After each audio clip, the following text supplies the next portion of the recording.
There he is.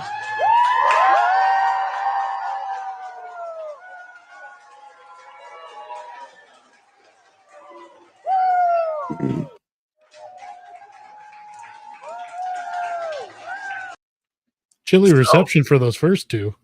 Same room. The funny thing is, who said they're looking for videos of women drivers? We were looking for a video to start. Like, we were just looking for an opening video. First off, you guys have to understand something. Rob and I are not like your typical influencers. Like, we work. Don't call me that. That's my point, right? Your typical influencer, like, they sit around and they think of content all day. Rob and I are like at work, providing for a family. We come here and it's like we jump on 5 minutes. I got home at 7:15.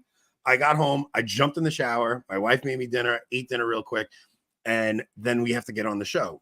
I had a really interesting conversation with my wife and son, though, about 9/11. Before we get into that, we got to do promo.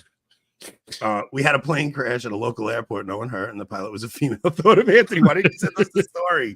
You should have sent us the story. So go to shop. I don't know, what is it? Shop at avoidingbabylon. It's not that hard, man. Shop at avoidingbabylon.com. Wait, no, Molly's actually right. It's like literally my job. That worked. No, but I have a lot going on.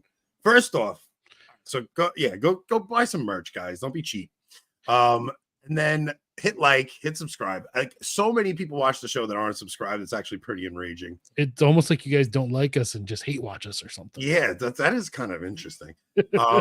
Then Patrick Coffin and I are going to Italy during Advent this year. Italy during Advent, I hear, is beautiful.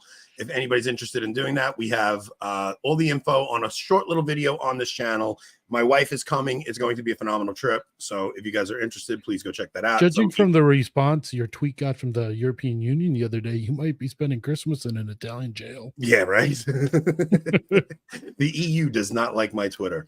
But a lot of people are signing up, man. And a lot of people signing up from this show. So we had a meeting with Allie, and she said so many people are interested from the show. So it's going to be all Avoiding Babylon fans there. It's going to be a really fun time. Nice. So I had this conversation. We're going to get to, we're waiting on Nick. Nick is coming. The choir boy. Literally. He's like literally a choir boy, and he's at choir practice. And the other thing is I have to grow my beard out because speaking of that tweet, my wife wants me to be a barbarian for Halloween. So I'm growing my beard out for Halloween. It's funny. It's almost like if you were really a descendant of the Romans, you wouldn't look like a barbarian, but you do. So she actually wants us to be Ragnar and Lagatha. And I'm like, I could maybe be his brother. I can't be Ragnar. Your skin is about 20 shades too dark, brother. She looks like Lagatha, though. She does, yeah. White people love Lagatha. So yeah, that's what we're doing. But more than anything, we need people to subscribe to locals. Yeah, we're 10 away. 10 people away from 500. We need to hit 500. And we do have a local show tonight. We are going to actually talk about the exaltation of the cross, relics, and Rob sees a comparison to the losing of the cross and the finding of it again to the liturgy, and just how the liturgy may have been lost and now we're kind of rediscovering it. It's a really interesting thesis. I think you guys will enjoy it. Thank you very much. It really is worth it. We do a lot over there, and we get to also, we have some guests lined up. Next Thursday, yes. Rob put me onto this guy. His Twitter handle is Hickman. But he's like a nomad, this guy. and he just like travels around living like a nomad. But now Mhm. he converted to Catholicism. He got married, so he's looking to live like an off-grid life. And his freaking Twitter, he's so interesting, this guy. He's traveling all across the country, um, but like as like as like an old school hobo, more or less, Mhm. traveling all across the country, going like only through small towns in the middle of nowhere. And it's I forget it, what is he calling it? Falling back in love with America. He's Yeah. doing over a year to write a book about falling back in love with the country through living like a hobo in these small towns. So the last update he put out, I mean, he's got an off-grid little cabin. It's like 400 square feet. His wife is expecting. He's trying to like get like a little sewing room for her, but he's like talking wood burning stove, living off the land, just But he converted to Catholicism recently, and I want to hear all of it because I think beauty is what converted him. Yeah. Yes, Hickman. So his Twitter ad is shag bark underscore hick, and he writes on a Substack. So if you want to read any of his writings, which are actually really, really good, he's a great writer. It's shagbark.substack.com. See if you could type that up, so because that's a tricky one. It's not like phonetic. Yeah, so he's coming up next Thursday. Probably he's in the middle of a lot of things. So we said like tentatively it's penciled in for next Thursday. I have Joshua Charles coming on, and then Rob next week. I have a friend who is going into seminary, and he's going to be going in about a month. And him and I have been just trying to figure out a day that might work. Okay. It might just be like a last second Monday or Wednesday. If you're free, you come on with us. If you're not, I could just do a one-on-one with him. Whatever works, Does he want to start off as the bad boy right away in seminary by coming on our school show? The thing is that he also has to keep his Twitter handle secret, right? Like he because if he's going to come on and talk about his vocation, because I'm interested to see. Look, if you have a vocation under this hierarchy, like what do you do? Is it someone I know? Yeah, probably. Okay. We have two. I have two mutuals who are in seminary, or one's going, one just started, and I like both of them a lot. So this person is leaving soon, so I'm gonna try and get him on before he goes. But okay, so I was upstairs talking to. So yesterday was 9/11, and it's a very unique experience to be from New York when 9/11 comes around. It's almost a liturgical event for me. Growing up in New York, even though I lived on Long Island, I worked in the city. My wife was actually going to school in Manhattan at the time when this happened. Everybody in the tri-state area knew someone who was a firefighter or who worked in the Trade Center. Everybody. I have one friend lost 3 brothers. I mean, you talk about he was one of 4 boys. 3 of them died in the Trade Center. And this is not just somebody I know. This is like a very, very close friend, a very close family friend. My wife's parents' neighbor lost their father. Like after the actual events of 9/11, like it was just funeral after funeral. We were all going to it wasn't always somebody you knew. It was like the family member of someone you knew. You know how funerals are, right? It's like your friend's mother died or your friend's father died. It was just like one funeral after another, and it was just the most bizarre time to be alive for us. And every year I try to sit, and even though I don't want to, I go back through the ritual of watching the events of that day. Mm-hmm. And it brings me back to it. And part of the reason I wanted to do it this year is because so much of my paradigm has shifted in the past couple of years. And my wife hasn't watched one of these in a long time. I'm talking over a decade. My wife every year, it's more popular than I ever thought. So actually, Ipa Rose is asking if Abate is a common last name. Yeah, it's more common. I'm sorry, I forget for people listening only. Yeah. It's more common than I ever thought. If you Google Saint Anthony Abate spelled exactly like mine, you'll get Saint Anthony of the Desert. like Saint Anthony that does a Saint Anthony Abbot. So Anthony Abate is the Italian version of that. That's my patron saint. So it's more common than I ever thought. I never heard it ever growing up ever, and then in the past couple of years, I've heard that name a little more frequently. So we, my wife hasn't watched one of these documentaries in over a decade, and I'm like, you're sitting and watching this with me. Like, you have to remember that time. And the two of us had such an emotional experience watching it last night. And the reason we were talking about it earlier is because that event shaped so much of who I was for the following 20 years. Like, it really did. It shaped everything about my political outlook. It shaped everything about just so much. I mean, especially because after the actual events of 9/11, I love the merch, guys, especially the Marion shirt. I just bought it. Hope to start some conversations by wearing it. It is a great conversation starter. It certainly is, especially if you're in Catholic or Protestant circles. It's a great shirt. So the events after 9/11 also, Rob, how long after 9/11 was the blackout on the East Coast? The blackout was, I think, It was 02, wasn't it? fall of 02. Late fall 02. So 9/11 happens, and then I remember being in New York every single day. The cover of the Daily News, the New York Times, the New York Newsday, every single New York paper was Ground Zero every single day. And I remember thinking, like, after 8 months, like, when is the first day we're going to have a story that overtakes Ground Zero? Because for months after it was a rescue operation that they never found a single survivor. How big were the anthrax attack stories in New York? Because They that were started big a week too. When was after. That started 1 week after 9/11. It still wasn't front page news. Okay. It's still, nothing overtook Ground Zero on front page news. Those, I forgot about the freaking anthrax things. So it looks like no, that's right. The blackout was 2003. It was the DC snipers were in 02. Okay, so the snipers but look, this whole period, it's funny when you it was go a back, wild few years, man. Yeah, that's what I mean. When you go, and especially in my mind, because I was trying to play it out yesterday, and I tweeted, I thought it culminated with the DC sniper, but you told me that the sniper was first. Yep. So you have these terrorist attacks, then you get the anthrax thing, then you get war in Afghanistan. Well, that's after. So right.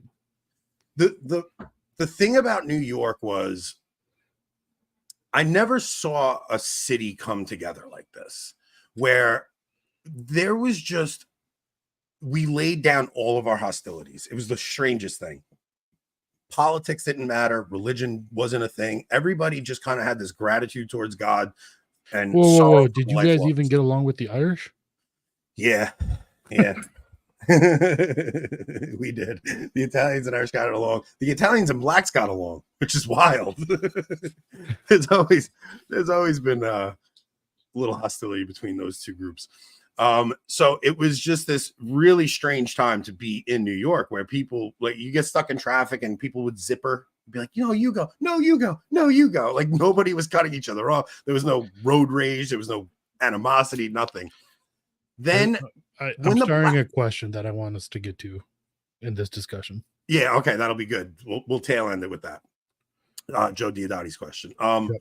So when the blackout happens, it's so crazy that it was 2 years later, because you still had this sentiment in New York.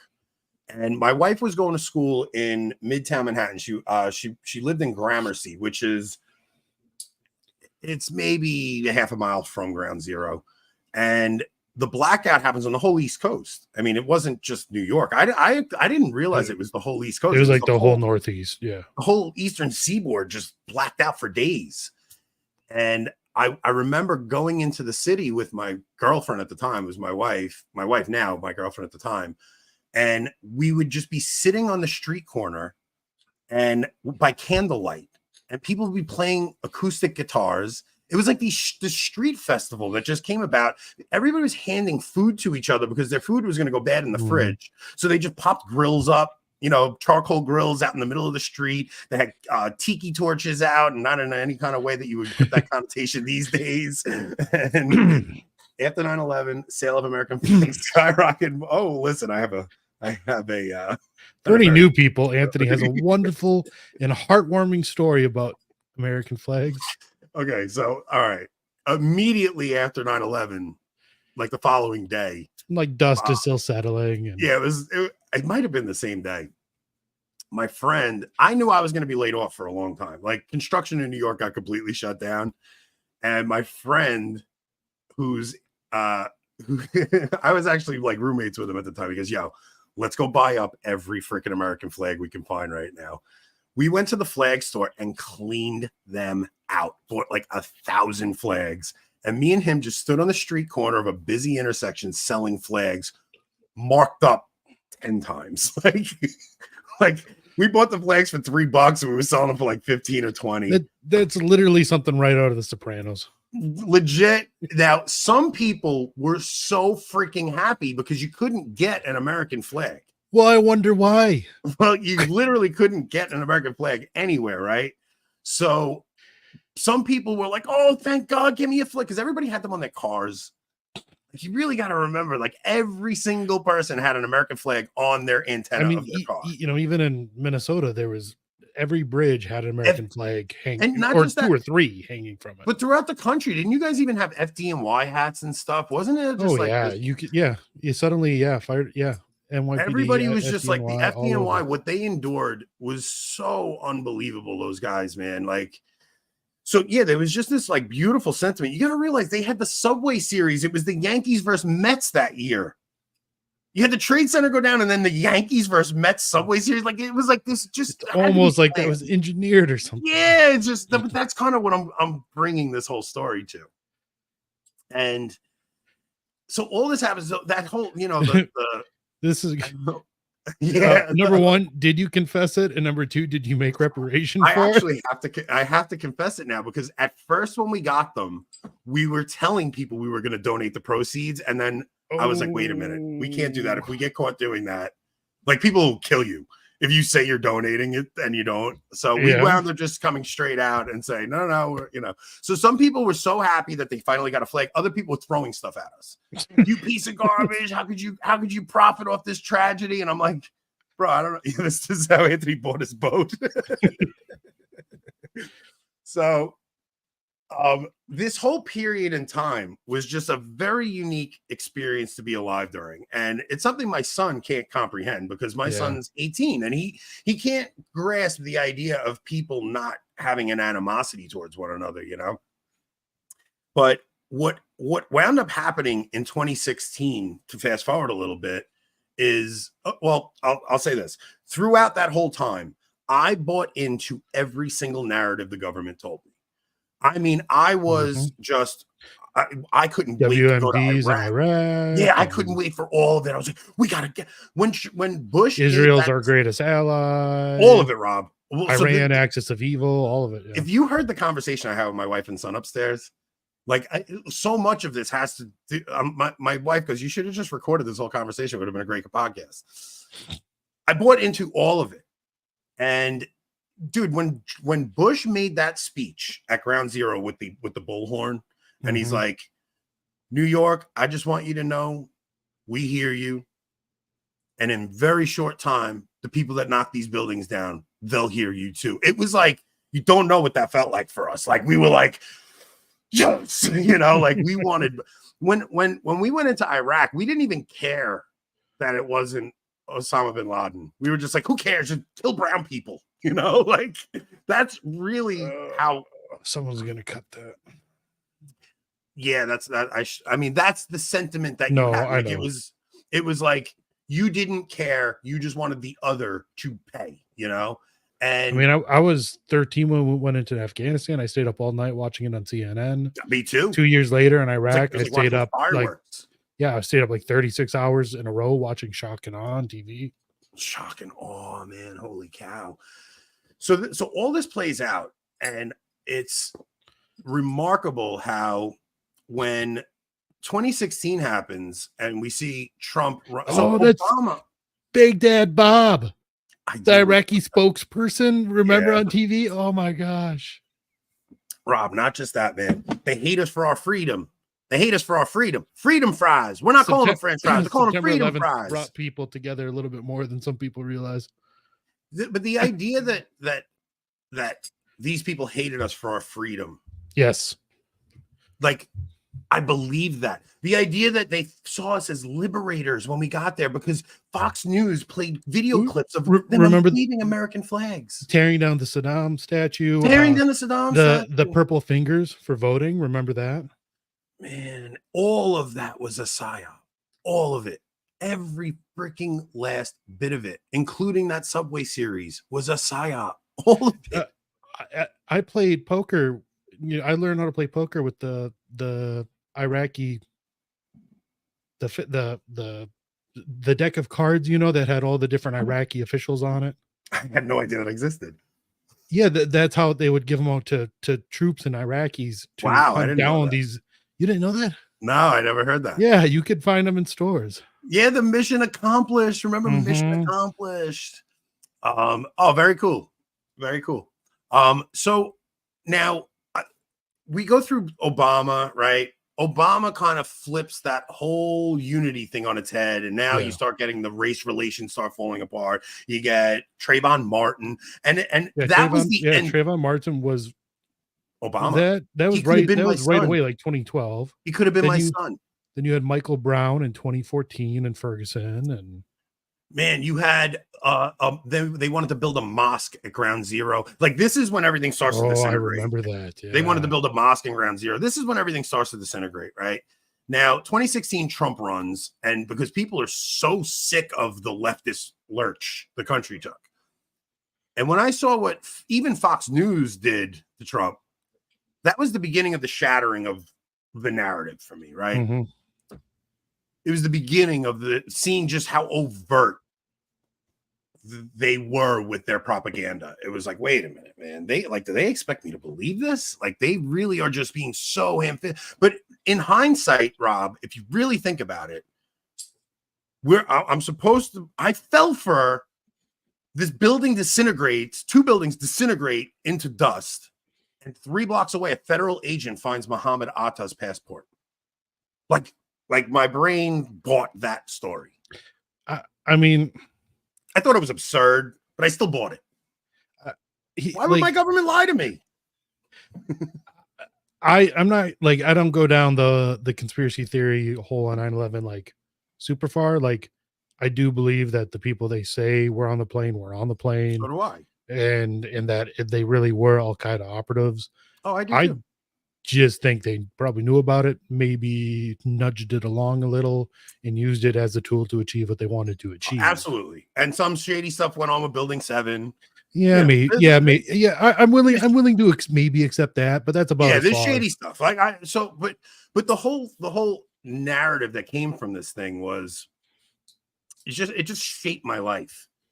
And then we go into 2020, and you know what we should do? What? I know you don't remember the cards, but a lot of people do remember the Iraqi most wanted cards. We should make a Vatican most wanted deck of all like trads. That actually would be funny. We should see if we should really look into that. That would be kind of cool. That would actually be great. Like to have all the trads that Francis hates. We'd have to make ourselves the Joker cards. Yeah, we throw ourselves shamelessly in there. Now, okay, so now 2020 comes, and that was the end of everything for me, right? That's just what happened there was just so outrageous that it gives it the cynicism in me begins in 2016, and it really comes to fruition in 2020.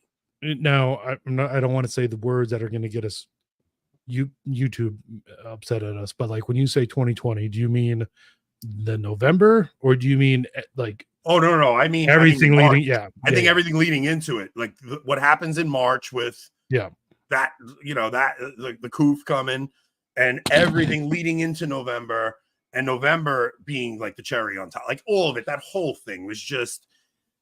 So what that does, it builds this cynicism in me from 2016, which culminates in 2020, and then all of the narratives start shattering, right? So then it's like, now I look back on this event from my youth that shaped me, and I'm like, wait a minute, like what is even real about that? Like what actually happened there, right? So we start questioning everything. We don't just start questioning that. Now it's like, wait a minute, when did this really start? Oh man, this starts at World War II. That's really when this all starts, with the propaganda, because they learned the craft of propaganda so well during that war. The lead up to it, getting us into that war, like all of it is just this propaganda campaign to get us into it. I mean, so I think the world we're living in right now was crafted by the World War II propaganda and everything. But I mean, as far as like here in America, I think you can easily go back to like the Civil War. And why we, we're told we fought that war. Yeah. No. I'm not saying propaganda wasn't there. I'm saying they mastered the craft of it. And that's so look, so now you start going back and start questioning that event. And so I had said to my wife like 2 weeks ago or 3 weeks ago, something about World War II came up, and I was like, World War II wasn't about Jews. And she went, like, wait, I'm like, no, it wasn't about them. You didn't say like that nothing bad happened. No, I just said it wasn't about them. You just stated it wasn't about them. I'm like that, but that like I don't even think I thought it was about them before all this anyway. No, but World we've War just II been was about inundated World with War so I. many Sophie's Choice movies, and even like every narrative that came from World War II ends up being about that about that event that happened to the people of the Old Covenant, about the Amish. So it's just so much of what we believe comes from that. And I wound up having to explain to my wife and my son how, okay, so because we were talking about the debate and what I think Trump's weakest parts are. And I'm like, I think his Israel position is one of his worst positions, right? And I actually have to explain to my wife and son how, like, modern Judaism, how it's antithetical to Christianity. Like it just is. So I'm explaining all this to them. And any honest follower of that religion would agree with that. Well, 100%. You have to think about it. We claim their Messiah, like their God sent his Messiah, and we got him. He came to the Gentiles, not you. I mean, he did try. Well, right, but they reject him, right? So for us to sit here and say the Messiah came, like it's just, I'm not getting into anything else other than just as a religion. Like there's, I think so many of us don't realize how much we've been propagandized on this front. This is the night maybe goes to YouTube jail. So, kind of to get to Joe's question here, because so Joe asked, if 9/11 occurred today, would the unity that resulted still be the case? Would everyone come together? I guess what I would say is, like, we're talking about the narratives that happened and have happened since. That was the narrative that was pushed then because they wanted us to be united. To achieve what was needed in Afghanistan and in Iraq.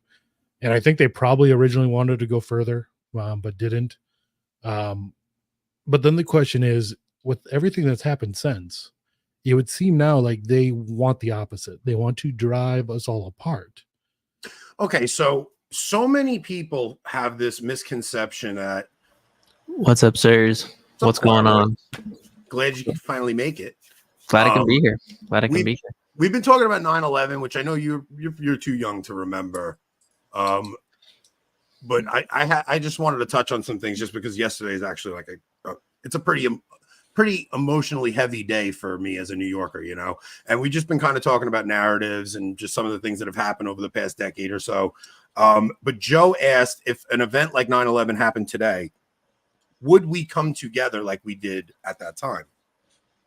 And the thing is, like, there were so many movies that came out after 9/11 where it was focusing on like how broken humanity is, but when it comes down to it and a bad event happens, they really come together. And that came about because of 9/11, and everybody saw how America came together for this common cause, right?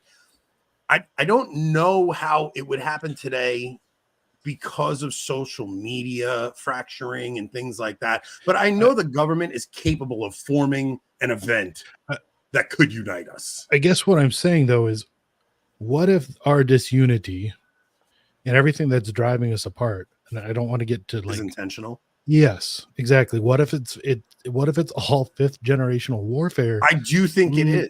Right. You know, even like the awakening of people to the so-called truth of things, like I do think we should recognize what is true, right? So even if we're being driven apart for a specific goal, I think if something is true, we should follow it. But I think we need to be careful that some of the players involved and some of the narratives that are purposefully being deconstructed, like what if there's an end goal to it all? Okay.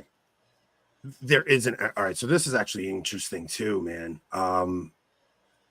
The abuse crisis, like the Spotlight report comes out right after 9/11, right? So that's an interesting little side note. And the reason I brought that up is because that's actually funny. So the church gets the Great Commission. Go and bring, go and baptize all nations and bring all nations together, right? America. So you have the Reformation happening in Europe. The church is fracturing there, but then Christendom pops up in South and Central America. America then goes and disunites all of South and Central America and their Catholic unity. America during 9/11, what does it do? We're going to go and spread democracy, not the gospel. Like, honestly, if America had changed its mission from spreading democracy to spreading Christianity to the Middle East, like, would you be behind that?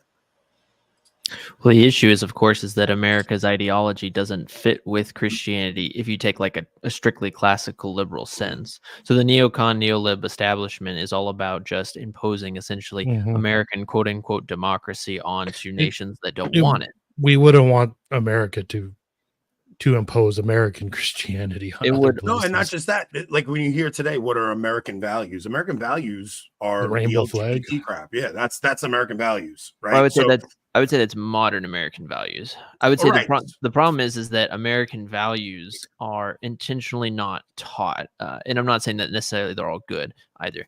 What we have to go back and look at is the infiltration of particularly Marxists in government, in entertainment, especially in the 1950s, inside of education that took place in the 1950s and 60s, that all essentially metastasized later on in the 80s and 90s and early 2000s into this nonsense that we see today. So to your question of if America was to push Christianity, will we like it better? I would say America would push Christianity, quote unquote, if they could make a buck off of it more so than, getting money from oil or getting money from dead people. Because America's God in the end is the trade center.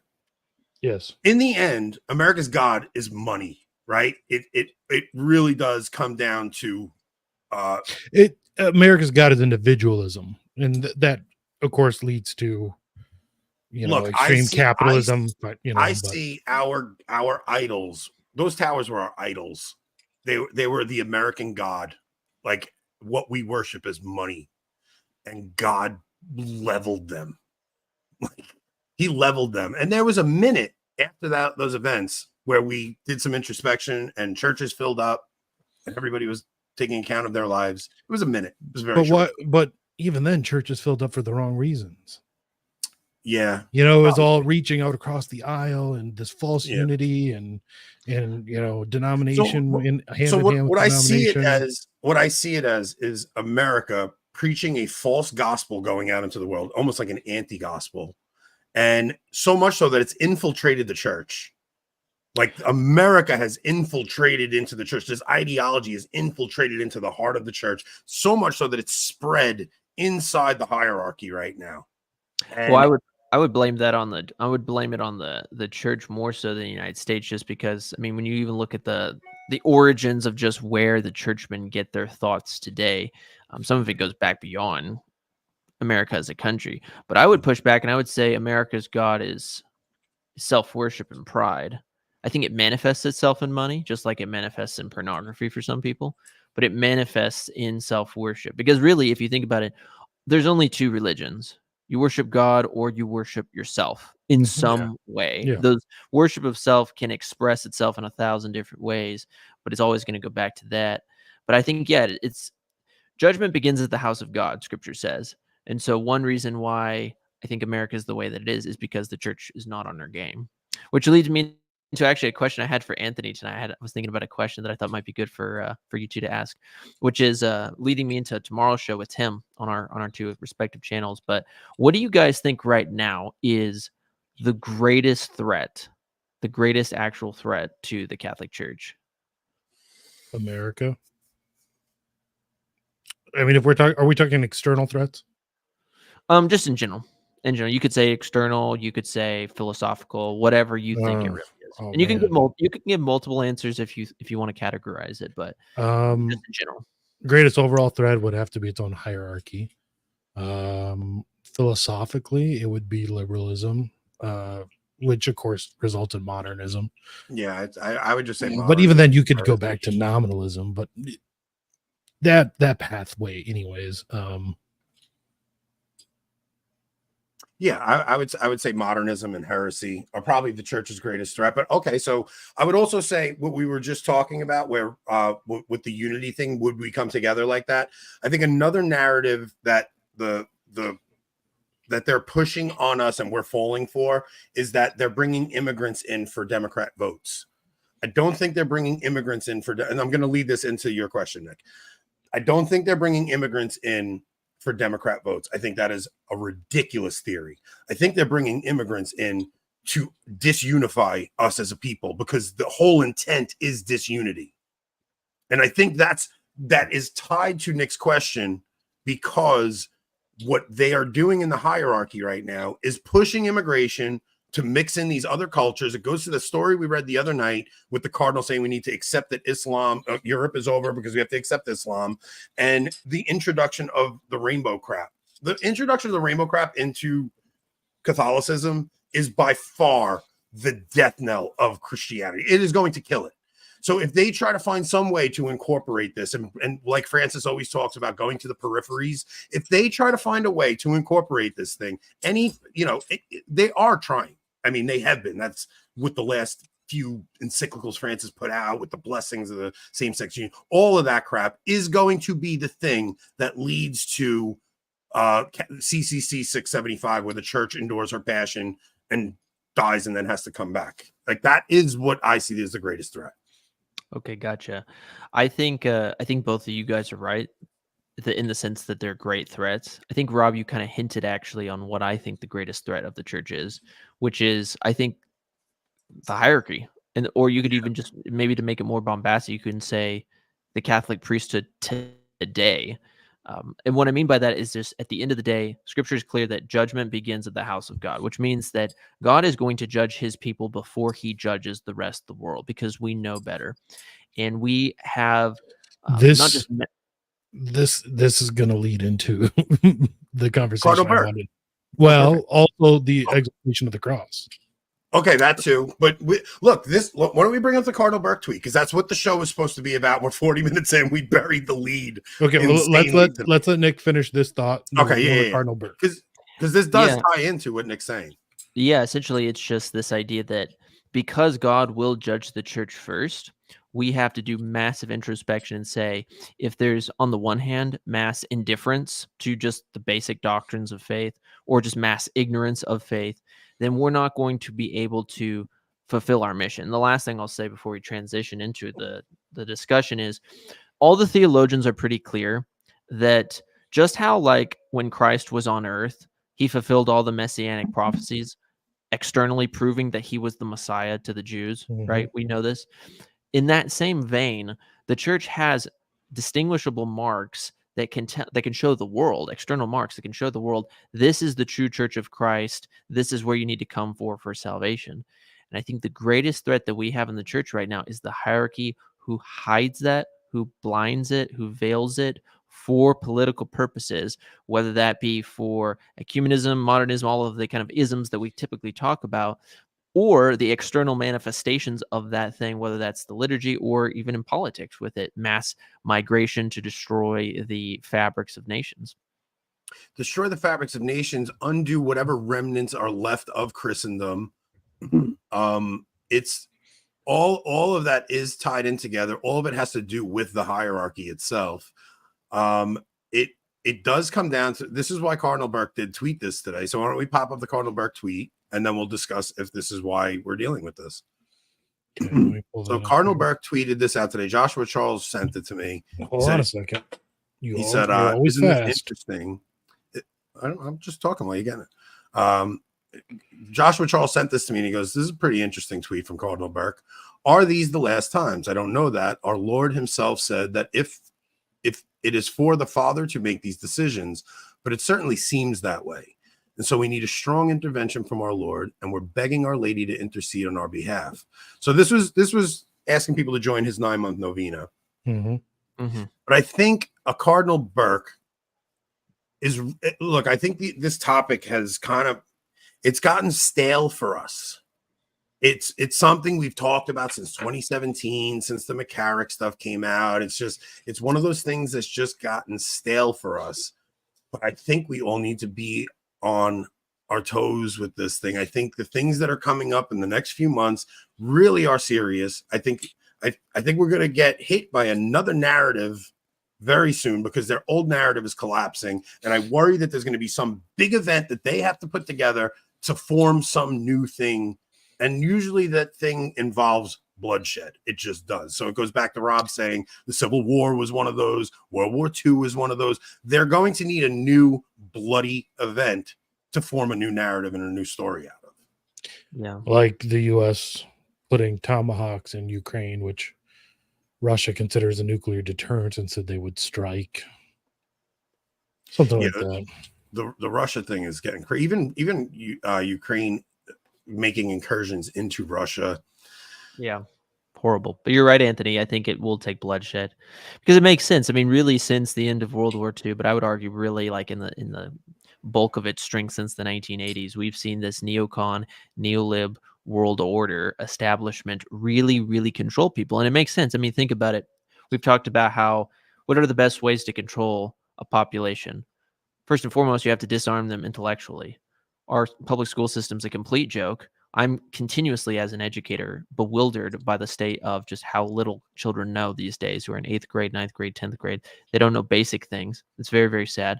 So we have an uneducated population. We also have a population that is addicted, right, to their pleasure centers going off, whether that's through pornography or through TikTok or through just mindlessly doom scrolling.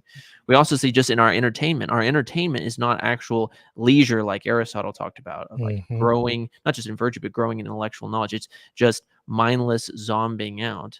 Now, all these things taken together, plus an obese population, a population that's so divided, whether it's through race, sexual orientation, gender, what have you, all of these things at the end of the day produce people who are easy to control.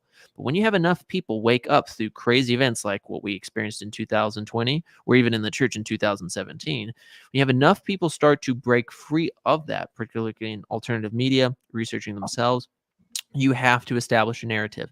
I think 2020 was an attempted reassortment of the coalition of the neoliberal world empire of just, okay, let's shut everything down. Let's crack down on all dissident expression, but it inflamed that. So what's better than to start some type of war, particularly before an election or something like that, or maybe after, to get rid of lots of individuals who might be dissenters, if you will. Do you find it interesting? Because this is what I was telling Rob before the show, and it's kind of why I brought all this up. Like, it kind of baffles me how good they were at forming these narratives after World War II, after 9/11. Because Nick, when I tell you I was so I bought into everything.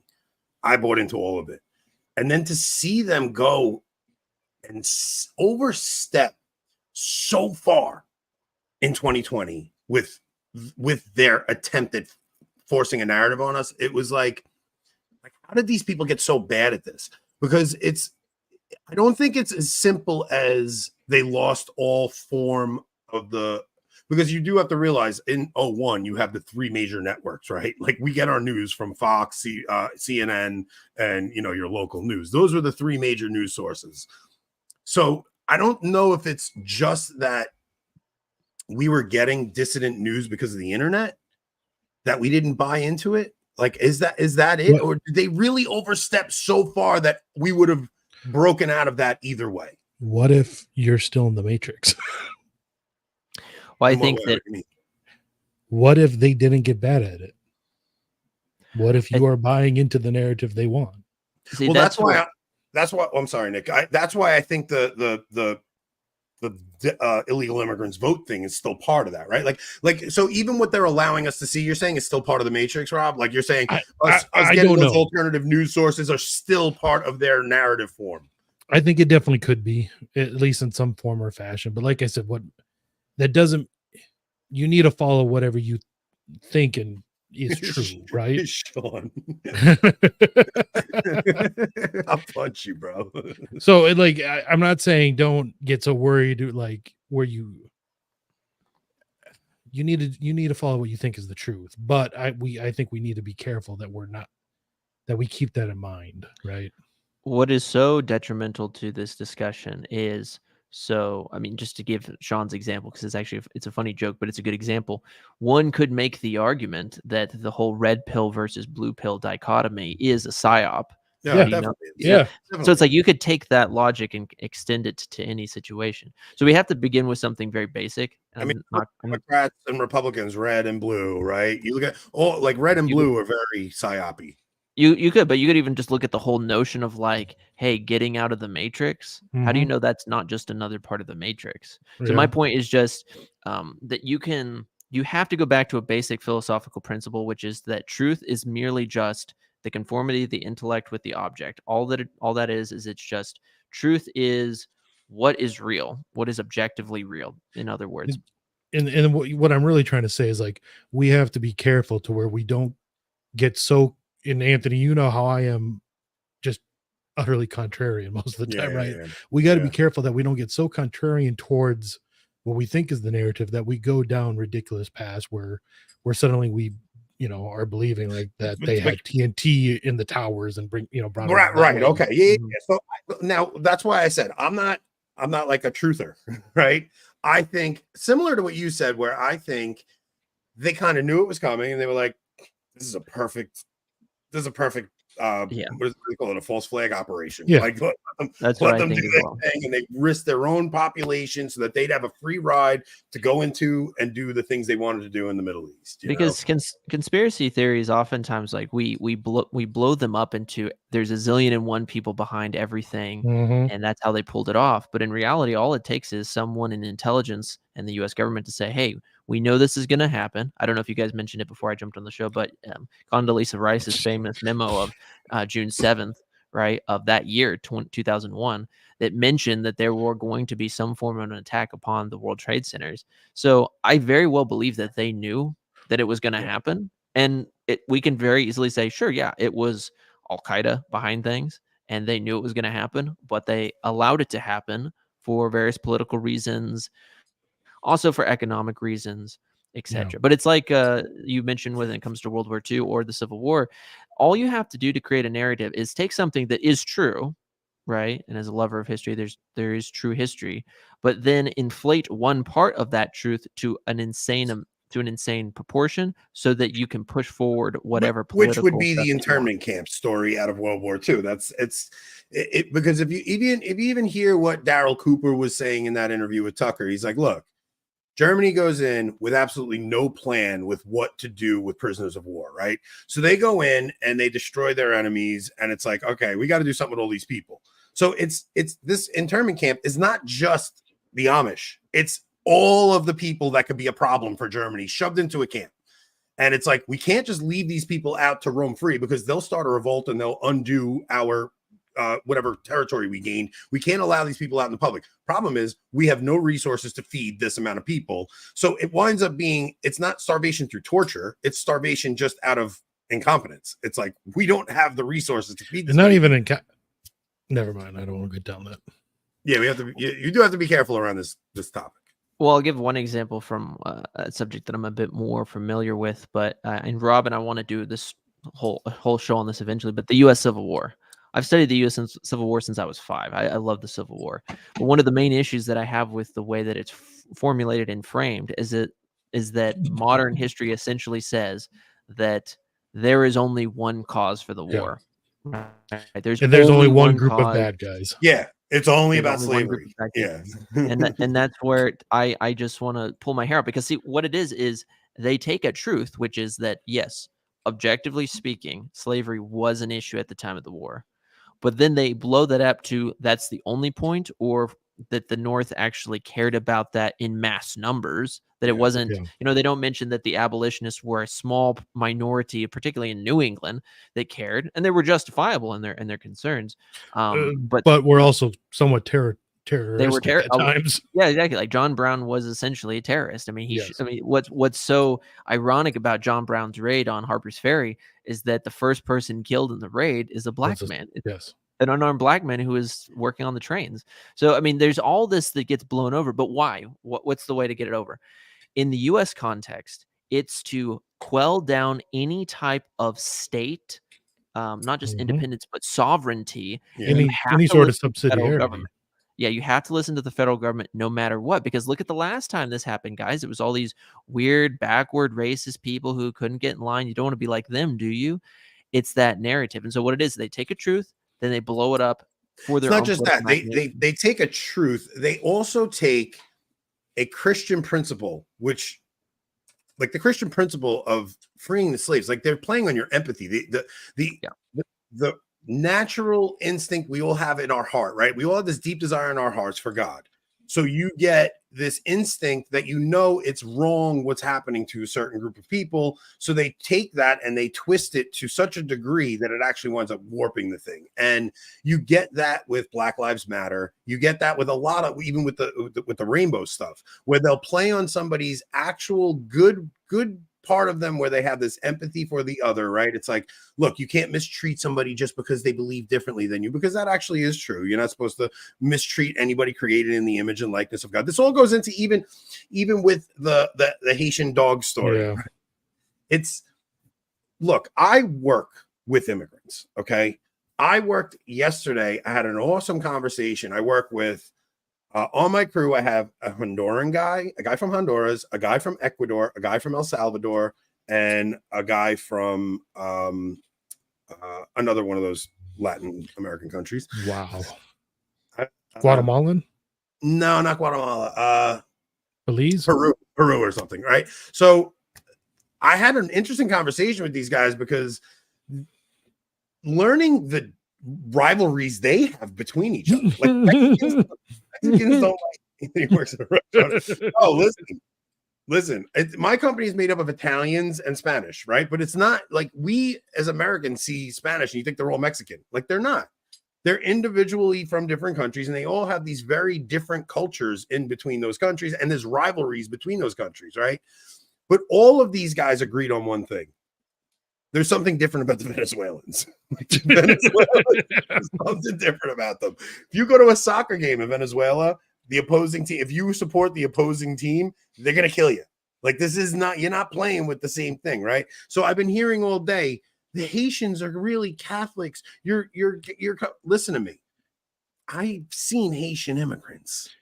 They're not all Catholics. You might get 80% of them practice voodoo in some form or fashion. But Rob, even if they don't, they're nominal nothing, right? That they're and when you're coming from poverty like that, these people are not your holy Catholic brown person that everybody thinks like, because you have to understand the history of Haiti too to really get it. Like they were slaves. Well, yeah, but the way their slavery ended was far different from anywhere else in revolt the in a way, right? It was the most violent, terrible slave revolt where every French person they could get their hands on were literally torn apart. Yeah, what was the name, Rob? Can you remember what his name was? I'm trying to remember, but the leader of that revolt, I think it might be named off of him, but I know this story very well. I mean, essentially what happened, Louverture, something like that. Essentially, people don't know the basic version of that story. When that riot began, is they essentially went door to door, and whoever was Caucasian was killed. Yeah. That's essentially. It's a lot like what happened in South Africa. Papa Duke, is that it? Maybe. It's been so long. I'm going off of. So look, and now what do you have there now? You have gangs have taken over Haiti, right?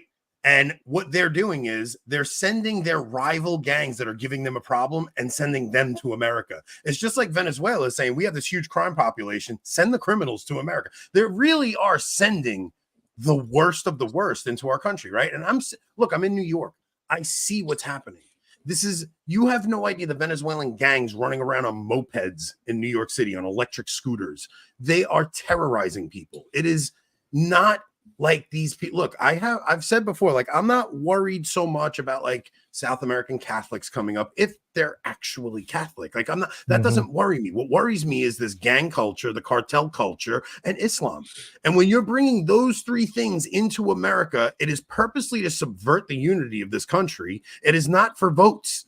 It is to disunify us so that if something happens where the government does turn on its people, there's nothing for us to unite against them. There's one thing they fear more than anything. Anybody in history that goes around talking about unity gets assassinated. It's just what happens. Anytime any person gets any kind of popularity and they're talking about, look, let's lay aside our differences and let's actually come together for something, that person's got to go. The last thing they want is the American populace. It's why they fear a right-wing populist movement.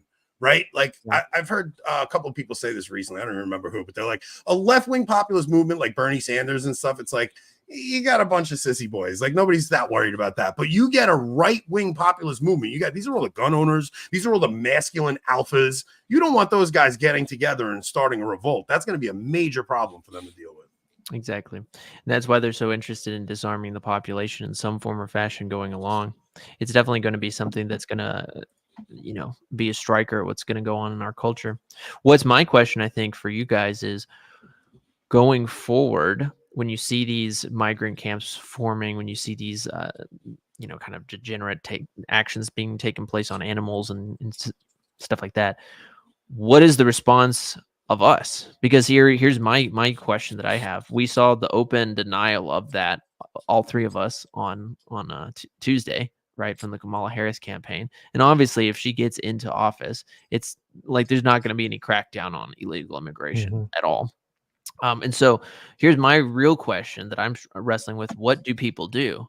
Because it's like, on the one hand, it's like, okay, you can't just recommend people to go vigilante mode if nothing is like being directly done to you in a harmful way, right? But at the same time, it's like, what do? You can't just sit there and take it. It's really tough because there really are some people, in these migrant groups and communities that really want and do need help, and we do have some level of obligation, have an obligation, right? As Catholics to care for the poor, right? But we, at the same time, we also have an even greater obligation to care for ourselves and our families, our own families first. Because if you don't do that, you can't care for others. Well, Rob, this is why I'm saying, listen to me. Like, I made that statement the other day about allowing third world, blah, blah, blah. Like, I said that in the context that people have to understand. I'm talking to these left Catholic liberals who are speaking in platitudes about situations they'll never see. I'm working with the migrants. Like, I work with them. They're not just workers. They're my family. I work for a family company. I have my son's graduation party. Those guys came to my home. I go to mass with one of them. Like, I'm talking to these men about God. Like, it's not like I'm looking at all immigrants in a certain way as some other. No, it's not that. It's that I see the large scale damage that it's doing to our culture. I see that what's actually happening is this is destroying the fabric of our nation because it's just massively coming in. Now, look, you have to. America is one of those places where they have top periods where massive immigrants come in and then they kind of cut it off, and it doesn't seem like that's what's going on right now. It's not like you're allowing a flood of one particular type of people in and then we'll let them integrate and then maybe we'll cut them. They're just letting anybody in from anywhere in the world, and they're sending the worst of the worst, and it's destroying us. It's been a continuous stream since the 60s. I'm gonna send you, Anthony, a book, even if you just want the PDF or something. But it's maybe you've heard of it, Rob. It's by our favorite political person, Patrick Buchanan. Shout out to him. I love how you said maybe Rob's heard of it, as if I don't know who Pat Buchanan is. No. The book. The book title. You just assume the dumb guinea doesn't know. The book title. I assume that Rob might know. I don't know if you know it, but it's called The Death. It's called The Death of the West. I've heard of the book.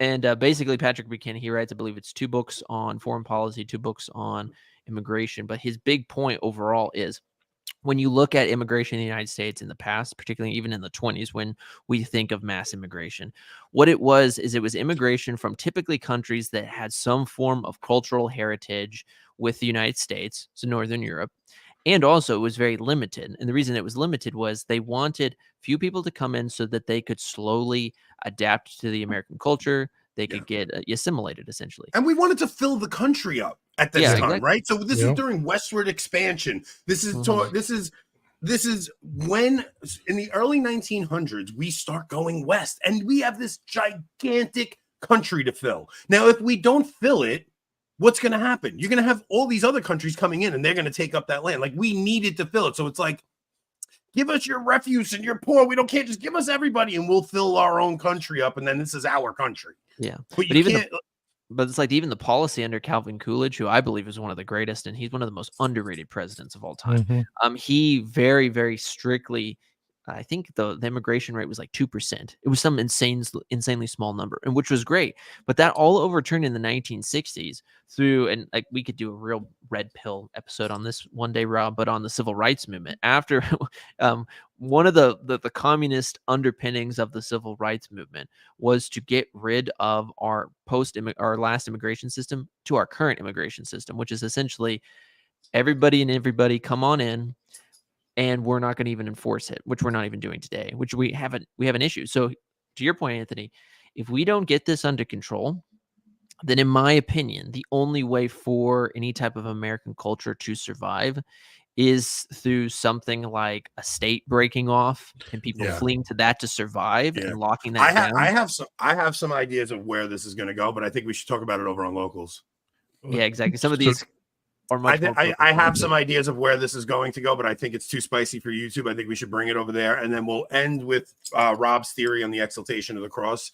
If you guys want to join us, that's kind of where we get a little spicy and we talk about some things. I kind of think I have an idea of where this is all going to go.